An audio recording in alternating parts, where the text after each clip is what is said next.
안녕하세요. 즐거운 라디오입니다. 오늘도 제 방송을 들어주셔서 진심으로 감사드립니다. 바쁘시겠지만 좋아요, 알람, 구독 한 번씩 꼭 설정 부탁드립니다. 저에게 굉장히 큰 힘이 됩니다. 자, 오늘의 제목, 삼성전자가 사실상 반도체 치킨 게임 또 시작해서 일본 도시바 메모리를 무너뜨리는 것 아니냐는 현재 상황, 이런 주제로 여러분들과 한번 이야기해 보도록 하겠습니다. 오늘은 삼성전자와 반도체에 특히 관심이 많으신 분들이라면 꼭 끝까지 들어보셔야 할 내용을 준비했습니다. 삼성전자가 반도체 시황 개선에 맞춰 아주 발빠르게 움직이고 있습니다. 바로 삼성전자가 긴급히 메모리 투자 재개를 위해 움직이기 시작한 속보인데요. 특히 낸드 시장에서 도시바 메모리가 라인건설 마무리와 관련해서 최근 정전 사고와 시장 점유율 하락에 의한 수조 원씩 적자를 내면서 마감공사 마무리 투자를 집행하지 못하는 상황이기에 삼성의 이런 과감한 투자 집행으로 인해 치킨 게임이 시작되면서 현재 일본이 낸드 시장에서 또 무너지는 것 아니냐는 이야기가 나오고 있습니다. 과거의 모습을 또 보여줄 수도 있는 거죠. 최근 반도체 시황 악화에 의해 3분기라는 긴 시간 동안 언론에서 많은 이슈가 되었습니다. 특히 주가적인 관점에서는 삼성전자가 5만원이라는 고지를 넘냐 못 넘냐에 대한 평가가 분분했는데요. 실제 금요일 5만원에 가까운 금액의 장 마감이 되었죠. 특히 최근 삼성전자에 대한 주식을 외인들이 쓸어 담으면서 화제가 되고 있습니다. 그리고 이런 평가에는 몇 가지 이유가 있습니다. 우선 실제로 제가 올해 초 말씀드리길 반도체 재고와 관련해서 반도체 수요 사이클과 시장 상황을 봤을 때 올해 상저 하고가 예상된다고 말씀드렸었죠. 그리고 그 예상이 실제 맞아 떨어지고 있는 건데요. 실제 시장 상황에 의한 반도체 수요 사이클이 이번 올해 3분기를 기점으로 바닥을 찍었습니다. 그리고 상승 시점으로 가냐 마냐에 의한 지표는 바로 낸드 값과 디램 값이었습니다. 실제 7월과 8월에 지속적으로 제가 디램 익스체인지에서 가격을 모니터링해 왔는데요. 실제 낸드는 바닥을 찍고 상승하고 있고 디램 또한 비슷한 양상을 보여주고 있습니다. 낸드 반등이 시기적으로 좀 더 빠르니 이 점은 꼭 알고 계셔야겠습니다. 여하튼 이런 반등은 최근 문제가 되었던 재고 문제가 슬슬 해결이 되어가고 있다는 이야기입니다. 그리고 앞서 말씀드린 삼성의 발빠른 투자 계획에 대해 외인들이 긍정적인 평가가 주가에 반영되고 있다는 점입니다. 삼성은 현재 중국 시안 3D 낸드 공장에 신규 투자를 하겠다고 나서는 상황인데요. 사실 3D 낸드를 생산하는 시안 제2공장에는 올해 7월을 기점으로 웨이퍼 생산 규모가 월 5,000장 정도 소규모의 파일럿 라인 구축에 그칠 것으로 시장 관계자들은 판단을 했었습니다. 하지만 삼성전자는 뜬금없이 월 5,000장이 아닌 그것도 6배 이상 늘어난 3만 장 이상의 웨이퍼를 생산할 수 있는 대규모 양산 라인 도입을 결정하고 연내에 실제 이런 대규모 생산을 위해 장비 도입을 하려고 하고 있습니다. 그것도 92단 최첨단 수준의 낸드를 양산할 예정으로 또 2021년에는 3만 장을 더 얹어서 웨이퍼를 월 6만 장까지 생산 가능하도록 시안 제2공장에 투자 집행 계획을 하고 있으며 연내 최종 투자 결정이 되는데요. 연 72만 장 규모면 이건 엄청난 규모의 라인입니다. 이뿐만이 아닙니다. 사실 최근 삼성에게 가장 큰 투자 문제는 바로 평택 P2 공장이었습니다. 하지만 여기에 아주 반가운 소식이 있었는데요. 삼성물산이 평택 P2 라인 마감 공사 계약을 9월 초에 공시했어요. 공사 종료일이 내년 2월 말인데요. 아마 실질적인 공사 종료는 올해 말이면 끝날 것 같고 내년 초까지는 아마 이 라인의 하자 부분에 대해서 초점이 좀 맞춰지겠죠. 이 공사 종료의 의미는 결국 삼성이 P2 공장을 활용하겠다는 소리입니다. 그럼 삼성은 이미 방금 말씀드린 것처럼 낸드 회복세의 바람을 타고 시안 공장에 추가적인 투자를 집행한 상황입니다. 그럼 이 평택 P2 공장의 활용도가 사실 삼성에게 있어서 굉장히 중요해지는데요. 제 개인적인 의견이지만 아마 D램을 우선적으로 생산하지 않을까 싶습니다. 실제 라인의 규모가 엄청나게 큰데요.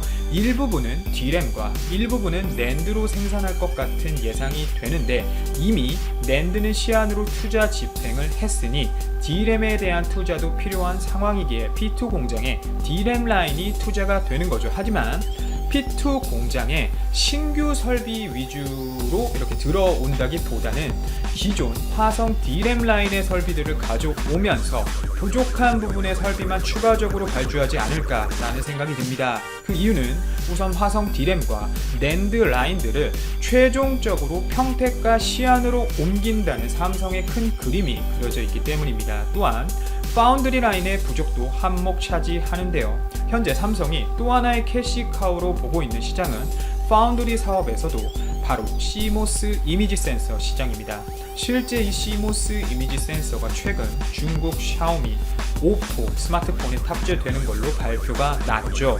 중국 스마트폰 수요에 맞춰 보았을 때 최근 스마트폰에 들어가는 이미지 센서 수가 적어도 2개에서 최대 3개, 4개 이상이 되어가는 상황이기 때문에 사실상 파운드리 팹 개수가 부족한 삼성은 기존 기흥 라인을 이용하면서 화성 라인 한 동을 긴급히 전환해 사용할 정도로 CMOS 이미지 센서의 사업이 삼성에게 있어서는 중요한 사업이 되고 있습니다. 그런데 삼성에겐 문제가 하나 또 있습니다. 바로 이미지 센서 시장이 점점 더 커진다는 것이 문제인데요. 실제 일본 소니가 이 이미지 센서 시장에서 1등인데 삼성은 그 뒤를 바짝 쫓고 있는 상황입니다. 최근 여러 사업을 이 파운드리 사업부가 따내면서 화제가 되었는데 앞으로 더 나아가야 하는 상황에서 단지 물량 문제 때문에 사업을 더 확장하지 못한다는 것은 삼성 입장에서 시장이 더 커지는 상황에서 정말 말도 안 되는 이유거든요. 결국 화성의 D램 라인 하나가 삼성이 짜놓은 계획대로 아마 평택 P2 공장이 완공됨과 동시에 D램 라인이 하나 넘어가게 될 거예요. 그리고 그 비교되는 라인은 아마 파운드리 사업부의 CMOS 이미지 센서 라인으로 전환될 확률이 가장 높습니다. 이런 투자의 움직임을 폭착한 것인지 최근 마이크론 또한 대만 D램 라인에 투자를 집행하겠다고 밝힌 상황인데요. 최근 일본의 수출 규제 발표와 더불어 얼마 되지 않아서 미국 마이크론의 투자 집행 발표가 이루어지면서 우리나라 사람들이 실제 일본 아베와 미국 트럼프가 둘이 밀월 후 작정하고 한국 반도체를 무너뜨리려는 심보가 아니냐라는 이야기를 주시는 분들이 많았습니다. 이 부분은 개인적으로는 조금 아니라고 생각을 합니다. 실제 이 이야기가 맞다면 마이크론은 7월과 8월이 아니라 작년부터 적자를 무릅쓰고 반도체 생산 라인 투자를 집행했어야 합니다. 치킨 게임을 위해서 말이죠. 그리고 개인적인 생각이지만 미국이 한국 반도체를 죽이려고 했다면 이미 그 마음을 먹었다면 훨씬 더 빨리 죽여야 했으며 이젠 한국 반도체를 죽이기엔 미국 본인들도 얻는 것이 너무 많고 한국 반도체가 사라지면 국제적 문제가 될 수 있는 상황이기 때문에 아무리 미국이라도 아무리 트럼프라도 그런 행동을 쉽게 할 수가 없습니다. 여하튼 삼성과 비슷한 시기에 마이크론이 투자를 집행하겠다고 밝혔습니다. 마이크론 같은 경우는 일본 히로시마 공장 팹 15가 모든 기술 노드에 해당하는 마더팩 같은 역할을 하고 있고 대만 본사 팹 11이 그 외의 노드를 맡아 양산을 하고 있는데요. 마이크론의 경우는 실제 삼성전자를 따라잡으려 하기보다는 SK하이닉스를 추격하는 그림이 큽니다. 우선 이 규모가 너무 다르고 점유율이 너무 차이 나기 때문에 삼성을 당장 잡을 수 있다고 생각하는 마이크론은 아닐 거라고 저는 생각을 합니다. 생각보다 마이크론은 SK하이닉스에게 있어서 꽤나 강력한 경쟁 상대가 될 것 같습니다. 방금 말씀드린 히로시마 공장에서는 일제 D램을 생산하려고 계획 중이고 대만 공장에서는 현재 시장의 주력 제품인 1Y 제품을 생산하기 위해 투자를 집행 중이거든요. 실제 최근 3분기 마켓 쉐어를 보면 마이크론이 꽤나 SK하이닉스를 추격하고 있는 모양새입니다. 현재 도시바 메모리와 SK하이닉스는 당분간 투자적의 움직임을 크게 보이지 않고 있는 상황인데요. 특히 도시바 메모리 같은 경우는 요카이치 공장 Y6와 북상 신공장의 파일럿 라인 설치 이후 양산 투자가 뚜렷하게 보이지 않고 있는 상황입니다.